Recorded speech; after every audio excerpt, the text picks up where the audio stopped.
D'accord. Au niveau design, on verra. Bonjour, je suis Frédéric Montagnon. Je suis entrepreneur depuis maintenant 8 ans. J'ai fondé quelques sociétés sur Internet, certaines que vous connaissez, Overblog et Nomao notamment, et que je viens juste de fusionner avec Wikio pour former un groupe de médias social. Quand Cédric m'a parlé du thème de cette conférence, je me suis dit, finalement, quand on parle d'entrepreneuriat, on a l'habitude de partager les bonnes recettes de ceux qui ont déjà eu l'occasion d'entreprendre et qui sont, pour certains, des serial entrepreneurs. Et on n'a pas l'habitude de se poser la question de pourquoi est-ce qu'on réussit quand on est jeune. Donc, ce que je vous propose de faire, c'est vous faire partager mon expérience, puis d'essayer de réfléchir à la raison pour laquelle, quand on est jeune, on a des chances de succès très importantes. Alors avant d'être entrepreneur, moi je suis passionné par la musique. Je faisais beaucoup de musique avant d'être entrepreneur, maintenant j'ai plus le temps, mais ça reste quelque chose qui me passionne. Là c'est une photo qui pour moi compte beaucoup. Il s'agit d'un des studios de création de Pink Floyd dans la fin des années 60. Là vous voyez des appareils qui sont des synthétiseurs de son, les premiers synthétiseurs de son et les premiers appareils qui permettaient de moduler le son. Quelques années plus tard, tous ces appareils ont été modélisés sous forme d'algorithmes et à la fin des années 90, on était capable de reproduire tout ce qu'on faisait sous forme de matériel par des logiciels. Et c'est à peu près à ce moment-là qu'avec un de mes associés historiques, on s'est dit il y a quelque chose qui manque autour de ça. Finalement, on ne retrouve pas les réflexes qu'on a quand on fait de la musique. Il manque tout le côté tactile. Il manque le fait de pouvoir tourner des boutons, de pouvoir pousser des petits faders. Alors au départ, on n'était pas du tout dans l'idée de se lancer sur le web. On a voulu créer ça, c'est-à-dire une table de mixage. Alors comme on était jeune et complètement naïf, on a designé donc cette table de mixage. On est parti au Vietnam parce qu'on n'arrivait pas à la fabriquer en France. On s'est dit c'est pas grave, on ira trouver là-bas ce qu'on n'arrive pas à trouver ici. On s'est installé là-bas, on a créé un petit atelier de montage. On a fait fabriquer ces tables de mixage. On a mis tout ça sur des containers. Alors petite anecdote, on a appris ce que c'était que le business à cette occasion-là, c'est-à-dire que en France, les choses sont très bien organisées, on paye des taxes, là-bas c'est des bacs chiches, c'est presque pareil. Et puis on est revenu en France, et là on s'est rendu compte qu'on avait oublié quelque chose de fondamental, on n'avait pas calculé quel prix il fallait qu'on ait en termes de prix de revient pour arriver à le vendre correctement par un système de distribution classique. Et il a fallu trouver des idées. Alors quand on est au bord du précipice, en général, on devient très créatif. Ce qui s'est passé, c'est qu'on s'est dit, si on n'est pas capable de distribuer normalement nos produits dans le commerce, on va créer un endroit où on va faire discuter les gens qui partagent la même passion que nous. Et donc on a créé un forum de discussion qui est notre première œuvre sur Internet. Et on a fait venir sur ce forum de discussion des gens qui sont passionnés de musique, comme nous, de musique électronique, de mixage. Et on a créé donc un forum qui s'est mis à faire de plus en plus d'audience. Au fil du temps, on s'est rendu compte qu'on passait plus de temps à développer des sites internet, à les rentabiliser, qu'à créer notre propre matériel. Et on a décidé donc de monter Overblog en se disant on va généraliser ce qu'on a fait autour de la musique et on va créer une plateforme pour donner la parole à presque tous les internautes. Alors vous l'aurez compris, on est des gens on a beaucoup de suite dans les idées. On est parti en entrée, on voulait faire une table de mixage, on a fini avec une plateforme de blog. Ce dont je me rends compte aujourd'hui, quand je prends un petit peu de recul, c'est que ce projet, si aujourd'hui je devais le réaborder, ou si quelqu'un venait me le présenter aujourd'hui avec l'expérience que j'ai, avec le recul que j'ai, je pense que tout simplement je passerais complètement à côté. Je passerais à côté parce que, avec de l'expérience, il est trop risqué, on peut trouver 1000 excuses pour ne pas le faire. Et finalement, je pense que c'est la conclusion que j'en tire. Quand on est jeune, on se permet des choses, on a une audace qu'on n'a plus quand on avance dans l'âge. Alors je vais pas juste prendre mon exemple personnel. Il y a un point commun dans toutes ces entreprises, alors j'aurais pu vous mettre des centaines, peut-être même des milliers de logos. Il y a un point commun dans toutes ces entreprises, c'est qu'elles ont toutes été fondées par des gens qui n'avaient pas 30 ans quand ils les ont créées, pour la plupart qui n'avaient même pas fait d'études, et qui savaient probablement pas ce qu'ils étaient en train de faire. Alors la question à se poser, c'est pourquoi finalement déjà, première conclusion, on peut créer une société quand on est jeune, on a toutes les chances de réussite. La question qu'on peut se poser, c'est qu'est-ce qu'ont ces jeunes ? Est-ce que c'est des gens qui ont un potentiel particulièrement important quand on parle de Facebook, quand on parle d'Amazon, quand on parle d'IKEA ? Ou bien est-ce que c'est juste des situations en fait que l'on vit quand on est jeune, qu'on n'arrive pas à reproduire plus tard ? Moi je vois 3 raisons et 3 conclusions à tirer qui nous permet de comprendre pourquoi, quand on est jeune, on a des chances de succès. La première, c'est une question de train de vie. Alors c'est bête à dire, mais quand on peut se nourrir de pizza, quand on peut faire de la colocation, quand finalement on est capable de vivre avec quelques centaines d'euros sur son compte, c'est beaucoup plus simple d'arriver à trouver un revenu qui nous permet de ne pas être sensible au temps. Parce que ce qui est très important quand on monte une entreprise, c'est de ne pas courir après le temps. Alors c'est bien d'avoir une certaine pression, mais finalement il y a beaucoup de projets qui ne pourraient pas voir le jour si ils avaient respecté précisément leur business plan. Parce qu'on dépasse toujours son business plan en termes de timing. Donc la première raison, à mon avis, la première conclusion à tirer, c'est qu'il faut se mettre dans une situation dans laquelle on ne va pas avoir un besoin de revenus immédiats. La deuxième chose, c'est la capacité d'apprentissage. Quand on est jeune, on ne se pose pas de questions, on sort de ses études, ou en tout cas on avait l'habitude d'apprendre beaucoup de choses, et finalement on recule devant rien, on a besoin de connaître les règles de base de la finance, on a besoin de connaître un minimum de problématiques techniques quand on se lance dans le web. Je pense que c'est quelque chose qui est important quand on est jeune, on accepte d'apprendre. Vous ne pouvez pas imaginer le nombre de projets qui sont des plantages, tout simplement parce que les gens se sont lancés sans même comprendre le secteur ou sans comprendre les bases du métier dans lequel ils rentraient. Il y a encore très peu de temps, j'ai vu des startups, des entreprises se lancer en se disant on va faire un réseau social. On va faire un réseau social local, on va faire un réseau social peu importe la thématique, et qui était lancé par des gens qui ne se sont même pas posé la question de savoir ce que c'était que les technologies web, c'est-à-dire avec quelle technologie on peut développer, ce que ça représente. Je pense qu'un point important quand on monte une entreprise, quand on démarre, c'est d'être capable de comprendre le métier de tous les gens avec lesquels on va devoir travailler. Et puis dernière chose, qui est probablement la plus importante et qui donne l'avantage concurrentiel le plus important, c'est l'environnement dans lequel on grandit. Tout simplement aujourd'hui, alors on se posait la question tout à l'heure de savoir ce que c'était qu'un jeune. Je pense qu'en 2010, quelqu'un qui est jeune, c'est quelqu'un qui a appris à écrire et à lire alors qu'il avait déjà une connexion Internet à la maison. Ça change complètement la donne. Quand on arrive dans un secteur et qu'on n'a pas cette connaissance, c'est pas la même chose que si on a vécu toute sa vie au contact de certaines technologies ou dans certaines situations.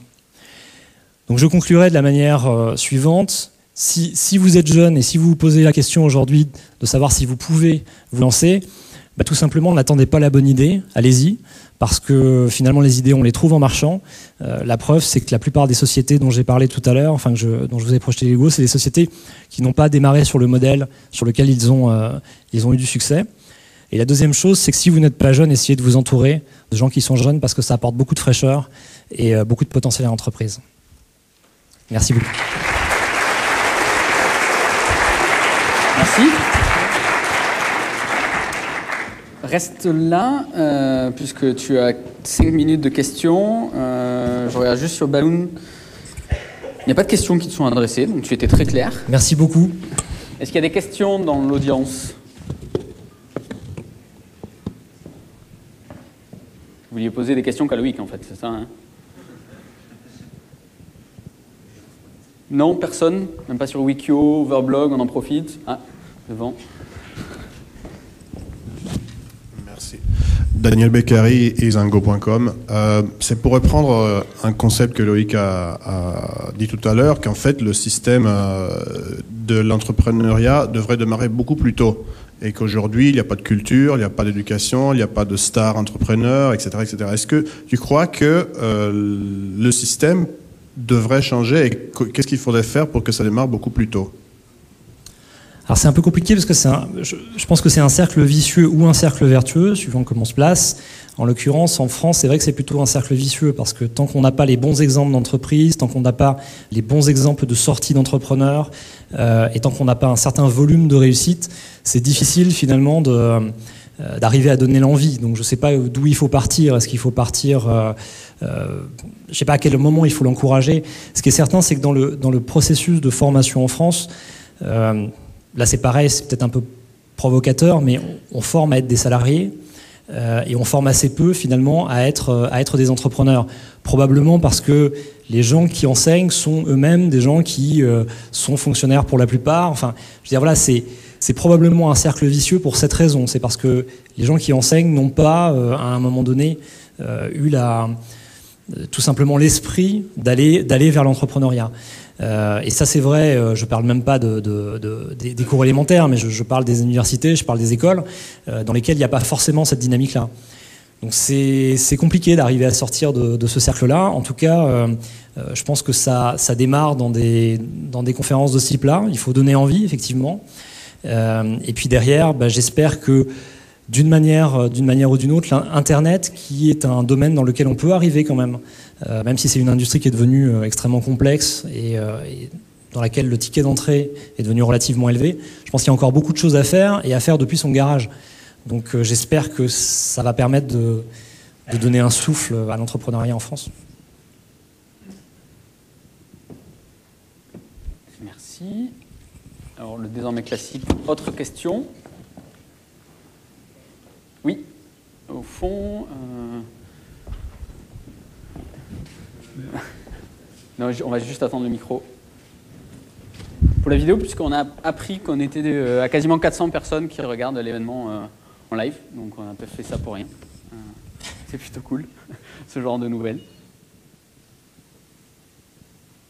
Le micro. Là, ça marche. Bonjour, Olivier Cambrenac. J'ai une question par rapport au fonds dont vous avez bénéficié au début pour ce qui était l'ancêtre d'Overblog. Par rapport à la création de l'entreprise et le temps que ça vous a pris pour rentabiliser éventuellement l'entreprise, par rapport à la notion de jeune, aujourd'hui en France, c'est pas forcément très simple de lever des fonds sur des idées pas forcément ultra révolutionnaires versus ce que Loïc pouvait expliquer aux États-Unis où c'est un peu plus simple. C'est quoi l'histoire d'Overblog par rapport à ça et quel est votre avis plus généralement en France pour les jeunes entrepreneurs? Alors nous, on a eu la chance, ou au contraire pas la chance, de démarrer sur fonds propres. Le capital social d'Overblog, au moment de la création, c'était 600 €. Alors on était 3, on a amené tous un billet de 200. Voilà, on a créé le capital avec cet argent-là et on est resté dans cette situation-là pendant 2 ans et demi. Donc c'est un petit peu particulier, mais on n'avait pas envie de partager le capital sur le démarrage. Alors encore une fois, ça c'est discutable. Il y a des gens qui vous diront il faut aller lever des fonds le plus vite possible pour s'entourer, pour tout un tas de raisons. Nous, on avait envie de faire quelque chose entre nous. Donc c'est une façon de faire. Je pense que les deux situations sont intéressantes, c'est-à-dire, mais il faut pas se tromper. C'est-à-dire qu'il faut prendre une décision à un moment donné. Si on a besoin de fonds et si on a besoin de lever des fonds, il faut y aller. Il faut y aller franchement, il faut le faire. Alors après, c'est une question de caractère, c'est une question d'ambition aussi. Je pense que lever des fonds, ça veut dire qu'on rentre dans un process dans lequel on n'est plus chez soi, et puis dans lequel, aujourd'hui, quand on crée une société sur Internet et qu'on lève des fonds, l'idée pour le fonds, c'est de sortir. Il y a suffisamment de vici dans la salle pour pas me contredire. Ça veut dire que l'idée, c'est de créer quelque chose qui va avoir de la valeur sur le marché assez rapidement. C'est pas forcément la même chose lorsqu'on crée une société sur ses fonds propres où on a la liberté de faire ce qu'on veut. Si on veut aller lentement, on va lentement. Et parfois, justement, c'est ce que je disais tout à l'heure, le fait d'aller lentement, ça permet de trouver un modèle, ça permet de se repositionner d'une manière qui est peut-être un peu plus pertinente dans certains cas que lorsqu'on a des vicis dans son capital. Donc là, c'est vraiment... chaque histoire est différente et il n'y a pas de bonne solution. En tout cas, par rapport à l'entrepreneuriat en France, je pense que, Loïc l'a dit tout à l'heure, lever de l'argent, c'est pas forcément ce qu'il y a de plus compliqué. Le tout, c'est de comprendre pourquoi on le fait.